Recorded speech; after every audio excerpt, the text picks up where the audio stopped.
Welcome to Pastel's Test Kitchen. I'm Mike, this is Mark, and today I'm really excited about I am too, man. This is going back to my roots. I bet people today are doing this right now. Somewhere. It's 5 o'clock somewhere? We're doing, yeah, it's afternoon somewhere on Sunday. We're doing Sunday dinner, Italian style today, and I was telling Mark, we never had this at our house. I don't know why we never had it, but we never really did it. And we always had it. You always had it, and we're going to do it just on both like sides, both grandparents, one being from Mark and John, which is north of Rome, and my mom's side being the Rosano side, being from Naples. So where would you meet? We would meet at either grandparent's house. Okay. And you know, back then we were so blessed because all the grandkids would come over. All my grandparents had cherry trees, they had pear trees, they had plum trees, apple trees, big, huge gardens. So we rarely had to go to the grocery store at all in the summertime, and in the wintertime we canned to preserve vegetables for all year round. Did you like Sunday dinner when you were a kid? It seems like something the best thing. You did like it. It seems like something you like it more as you get older. You know? No, I liked it when I was young as well. So many great menus because, you know, as we all know, food brings back memories. That's true. You know, it clicks something in the back of your head. Oh, I remember that as a kid. You know, one of the things that clicks back to me is, you know, I was going through my cooler last night and I found some great oranges, and it just brought back a memory. My grandfather, Fred, God rest his soul, he used to always make a quick appetizer, and he would take an orange and he would just cut off the ends, peel it, and then he would make slices of the orange, and then we would take and drizzle extra virgin olive oil, salt, and pepper on that. And if you can believe that, Mike, because I know that sometimes I have to coach you into food. No, I know. I'm excited about this one. Oh, you are? And you don't cook this. It's just right out of the fridge, right? Right out of the fridge. Well, I like it room temperature because, again, a lot of things in Italian food, you want room temperature because you bring out all the flavor profiles. Okay. So we're going to do this at room temperature, and you can slice as few as you want, as many as you want. Depends on how many grandkids, because the grandkids really got into it. So we take this great Carapelli, is one of my favorite olive oils. So it's got great flavors, drizzle over the top, and be liberal with it. So what you're going to get there is you're going to get the olive oil just melds perfectly with oranges. A little bit of great sea salt over the top. Then, Mike, if you want to, grab that peppermill right there. You like the pepper? You like the pepper? You like the pepper? All right, good. Go ahead. And you can, a little or as much as you like. I wouldn't go too crazy. No, I'm just But anyways, now just pick up one of those. Okay. And taste that. It's so good. You do it right till the end for the taste test. Is that amazing? This is way better. I told you. That is like, so every Sunday at Grandpa's house, we started with that. Who would have thunk it? I mean, Nobody. that's so cool. Oh, my grandfather. Yeah, he thought of it. Now we're going to do a salad, right? We're going to do this great salad. You know, growing up, we were blessed. My godfather, my Uncle Pete Cicero, and he's still alive, World War II veteran, hero. We used to go there and get all of our cheeses and our meats. Okay. So my dad's office was right down the road. So when he came home, every day we would have salami, we would have mortadella, we would have Asiago, we would have provolone, hot peppers, all kinds of stuff. So at the end of the week, there was these little niblets left of everything. So my dad would go into the refrigerator, ice box, and he would make this salad. So he would take whatever, and again, this is a leftover salad. Right. So he would take whatever leftover greens we had, everything like that, and we're gonna make a great red wine vinaigrette. We have a couple different kinds of greens in here. Right? Gotta have endive in there. Okay. That was like a staple. Endive, escarole, and sometimes in the spring, dandelions. Ah, So exactly. Very good. So some great red wine vinegar. Use a strong, like 5% acidity. Okay. Again, you have to have the most amazing olive oil. You really do. And Mike, if you could hand me that honey and that mustard over there. Yeah. It's in the so what we do, typically vinaigrettes are 2/3 of olive oil and 1/3 of, well, 2/3 oil and 1/3 vinegar. Okay. I like a heavy amount of acidity in my dressings because it brightens the palates. Right. So I'm going to put a little bit of mustard in there because it kind of emulsifies it. A touch of honey for a little bit of sweetness. And if you don't have honey, you don't have to use it. If you have agave nectar, you can use agave nectar, just a little bit. And the best way to make a salad dressing when we were growing up, just shake it up. You just shake it up. It's like shake and bake. So you just shake it up really, really well. Now we have a salad. You go with the salad. Okay. How about that? I'll go with the salad. Okay. So again, every Sunday, we would have all these cheeses and these meats. Yeah. So we kind of call it. Name them off. Well, that is a little Parmigiano Reggiano. Okay. This is a little bit of Asiago. We got some Beanster here. Now we have some provolone. We're gonna have some salumis here. We have Genoa, Suppressa, Finocchia, Capicola, and then whatever you had in your garden. So we have some great tomatoes. Leftover bread we turned into croutons every week.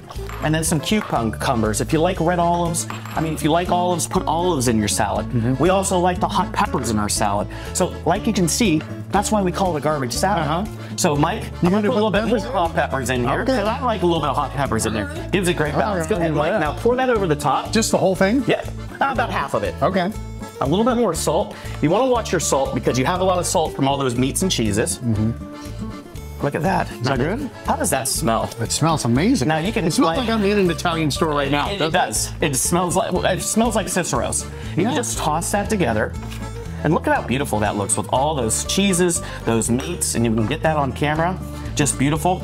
And you know, now that I'm older and we have all these other ingredients coming in, I like this little product called Samba. Oh, tell them about this. Yeah, and it's not coming off. Oh, you got it. You got it. There we go.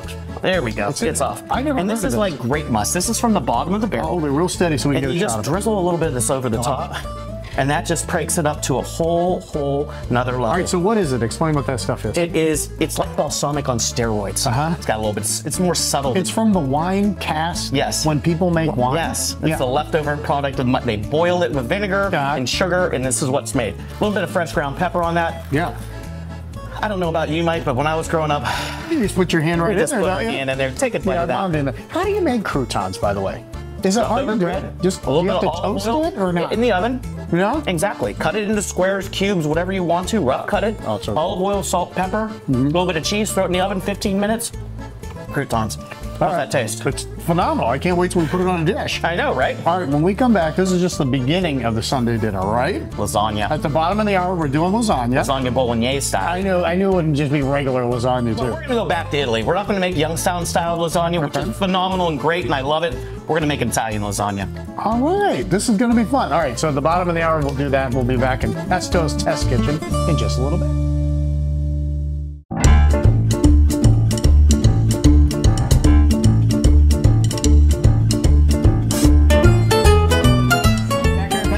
Kitchen. If you remember, we did the beforehand stuff. We did a little appetizer. We did. The oranges and olive oil. We did the garbage salad. We did the garbage salad. Now we're making the sauce. We're making Bolognese sauce. Let's make the sauce. This is my death row sauce. The last is what thing you I want to want. have. Exact. Every chef has a dish. This is my death row wish. Are you going away?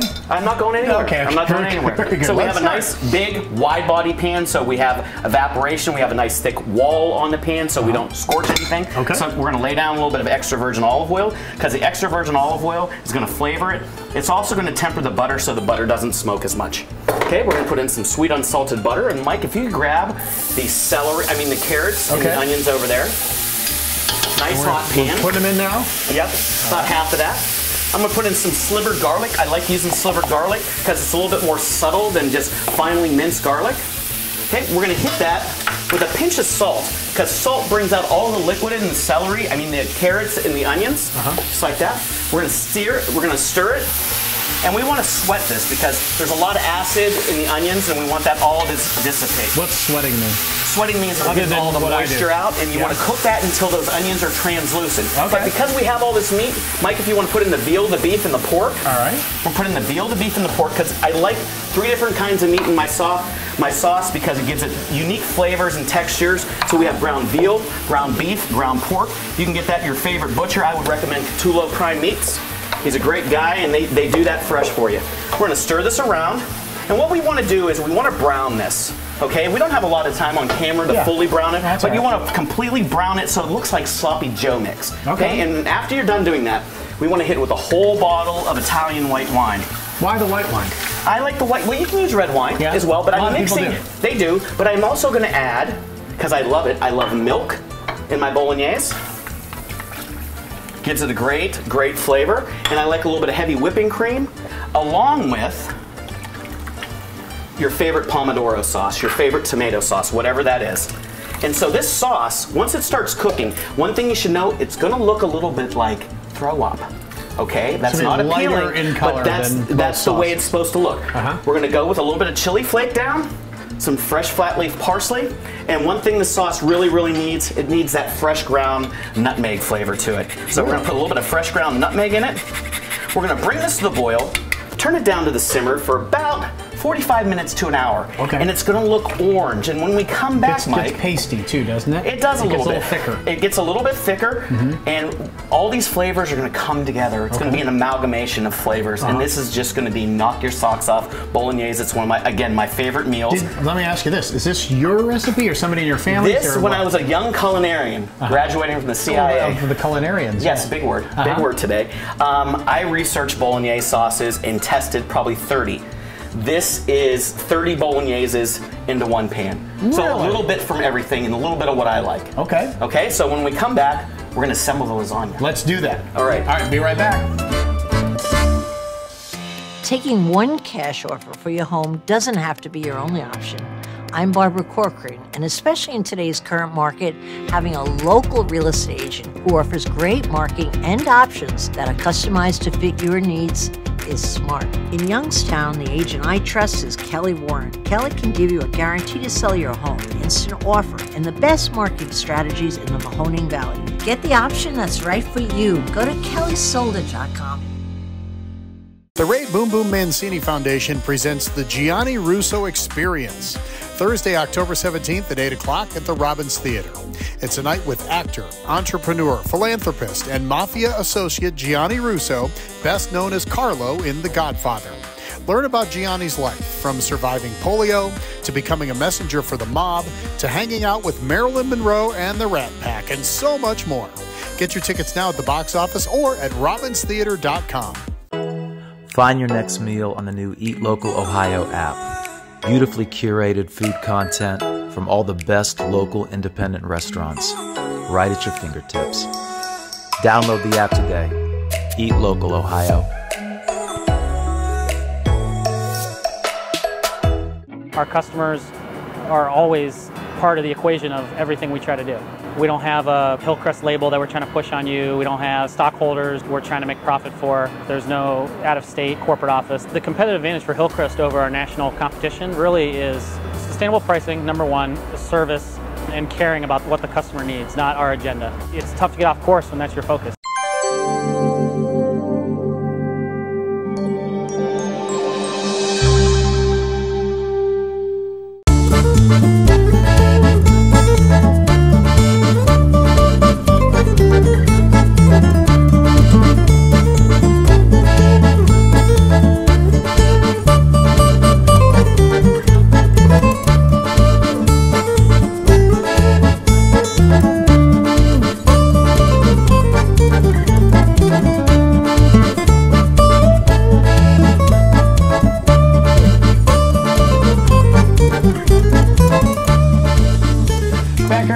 Test Kitchen, and you know how we're supposed to wait for the reveal to eat things? I know. I'm having a real trouble. It was too many movements getting it out of the stove there. I'm eating things. Well, you want to eat things, When I know. your back is turned, I'm eating things. Anyway, so anyhow, we're gonna do lasagna. We're gonna make lasagna bolognese. I've never seen it like this. So Well, this is different. This is from Bologna in Italy, and this is classically the way they do lasagna there. So we're gonna take this beautiful bolognese, and you can see how it came together.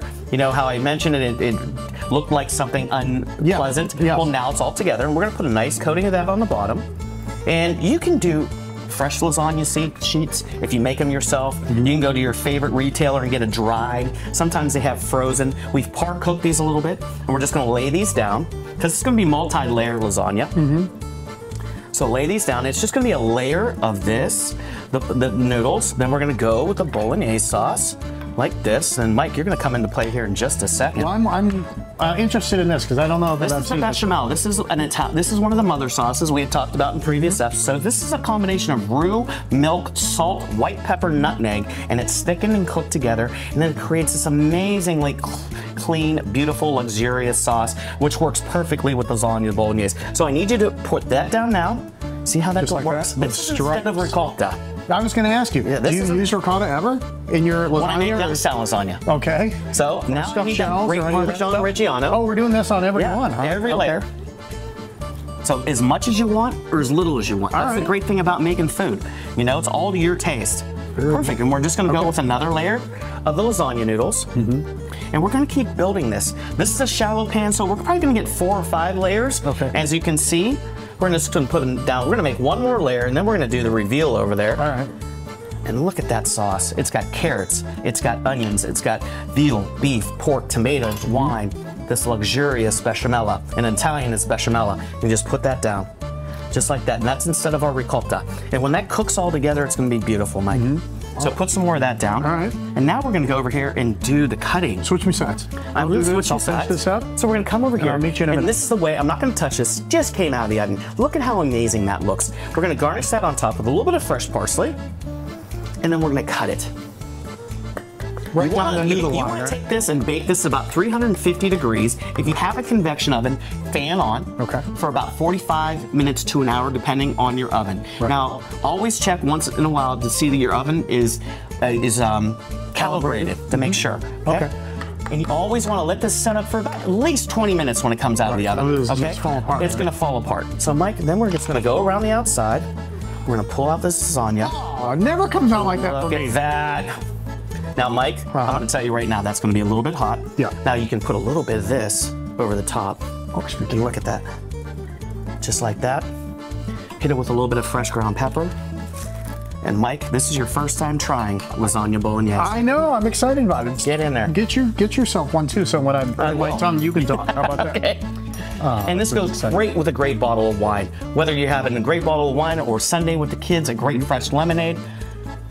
Oh, it's so good. It's a little bit different. Creamy, yeah. It's creamy. It's a lot different than traditional Youngstown lasagna. Oh my gosh. Sunday dinner at the Kansas House. Sunday dinner, man. It's one of my favorite things. Favorite thing with my kids growing up. Favorite thing when I was, a young child, watching my grandmother teach me how to make raviolis, teach me how to make pasta, teach me how to make sauce. This brings back a memory. Great job. Thank you.